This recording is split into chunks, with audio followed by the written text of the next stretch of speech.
Какъв е случая? В предприятие два мотокара се блъскат, простичко казано. При сблъсъка единия не е снимка от мястото на събитието, все пак това е илюстративна снимка, но при сблъсъка единия от каристите изхвърча. При изхвърчането пада и при падането натрушава тазобедрена става, тук какво още, като паднеш така настрани, доктор Ке? Тазобедрена става, може да се счупи тазово дъно, т.е. целият таз да бъде компрометиран, което изобщо не е така леко увреждане, защото от една страна проблема е с то е ясно, той е умрял човека, за съжаление, от тези натрушавания е починал. Още по пътя за болницата. Какви проблеми са открили от инспекция по труда?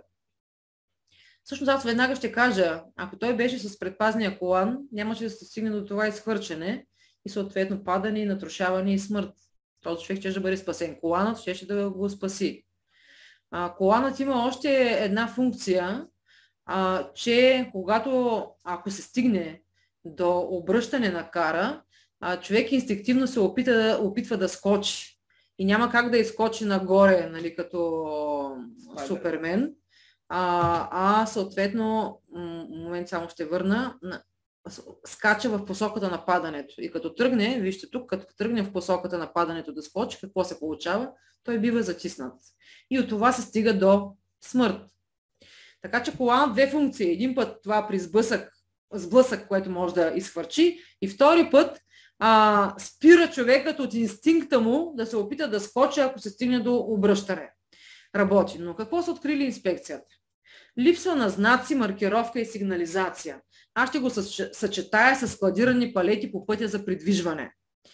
Тъй като имало складирани палети по пътя за придвижване, съответно единият мотокар тръгва да ги заобикаля и в заобикалянето се среща с другия, който се движил по неговия път. По неговия така умствено, нали, визуално в главата на мотокариста установен път. Имало е нещо, но никакви знаци. Да, знам, че маркировката, особено при някои условия, спира да се вижда на третия ден, дори чисто ново поставена. Нали? Но все пак би могло да се помисли, може да са знаци, може по някакъв друг начин да има обозначение. Нищо, че тя всъщност е задължителна. Нали? Имаме задължение да поставим маркировка, чрез която да обозначаваме местата за движение на пешеходците и на превозните средства, включително вътре в складовите помещения. Отново нормативно изискване. Но когато нямаме, ето примерно при една такава повърхност, където маркировката, въпреки че ето тук даже се вижда малко, можем да опитаме да направим, да помислим и за други начини. Дали ще са знаци, дали ще са огледала, но и точни указания към хората, които извършват поставянето на палетите за местата и контрол, за това да не се поставят на пътя за придвижване. Управление от неупълномощено лице. Какво означава това? Ами нека да припомним. Две са условията. Правоспособност и това валидна. При това, да, която се потвърждава на всеки 5 години. И второ, да са упълномощени с заповед. Изрично в наредба 10 го пише, че трябва да са упълномощени с заповед.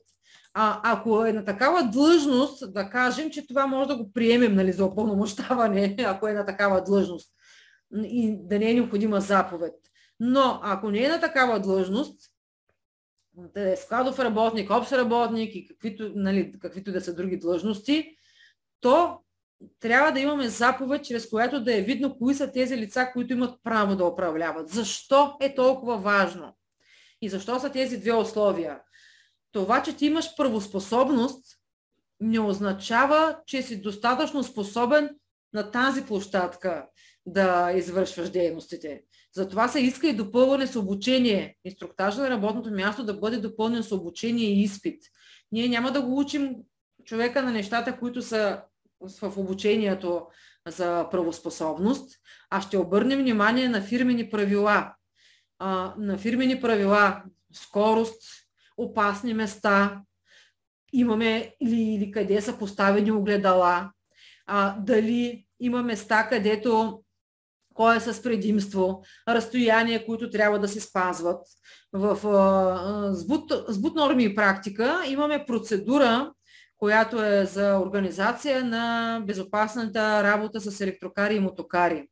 Скоро я актуализирах, като вкарах там едни постери, които могат да бъдат като добра практика. Тези постери задават в складови помещения или при товарни разтоварване на камиони зоните, които трябва да се спазват като по отношение на безопасността, като отстояние на пешеходци, на други листа, като начин на движение. Много са хубави, много ми харесаха. Затова ги добавих в тази процедура. Бихте могли да ги използвате и като отправна точка или въобще като заместване или допълнение на правилата за движение на електрокари и мотокари на територията на предприятието. Един документ, който задължително се изисква от Наредба 10. Наредба 10 изисква да има разработени правила за движение на електрокарите и мотокарите на територията на предприятието. Тези постерчета чудесни са, добре направени, може да си ги ползвате. С какво още можем да гарантираме, че само упълномощени лица ще използват електрокарите и мотокарите? Ключовете. Следващото изискване електрокара и мотокара да имат устройство за предотвратяване на включването от неупълномощено лице. Сега може да не е ключ. Вече има модерни кари с пин-код. Обаче, я да видим, помислете си само така, не е задължително да се признавате, но ако при вас има такива, дали по-нови с пин-код, дали няма един лист, на който пише пин-кодът е това 1572. Защото аз точно така отивам, виждам модерен и там има инструкция за използване. И пише: първо натиснете на таблото следните цифри, написани за цифрите. Второ, направете еди какво си. И това означава, че това е алтернативата на оставен ключ. Всъщност. Не го правете по този начин. Да си го записва на листче, Хариста, ако иска някъде да си го носи в джоба, да си го напише на копието от удостоверението, което носи, въпреки че би трябвало оригинала, но окей, да не се загуби, да не се изцапа, да си го напише на кода на копието от удостоверението и така ще си го научи в един момент. И последното, извинявайте, не се вижда, но аз го казах, не използвам предпазен колан и липса на контрол. Не се изпълнява това, което не се контролира. А едно от задълженията на длъжностното лице по здраве и безопасност една от 4 функции е да извършва контрол от името на работодателя за спазване на правилата и изискванията по здравословни и безопасни условия на труд. И не само при констатиране на нарушения да предлага мерки за коригиране. Грубо казано, да предлага наказания, да го кажем. Това са му 2 от 4 функции, които той или тя, съответно, разбира се, задължително трябва да изпълнява като длъжностно лице по здраве и безопасност, като орган по безопасност и здраве при работа, както официално се нарича лицето, което изпълнява тези функции.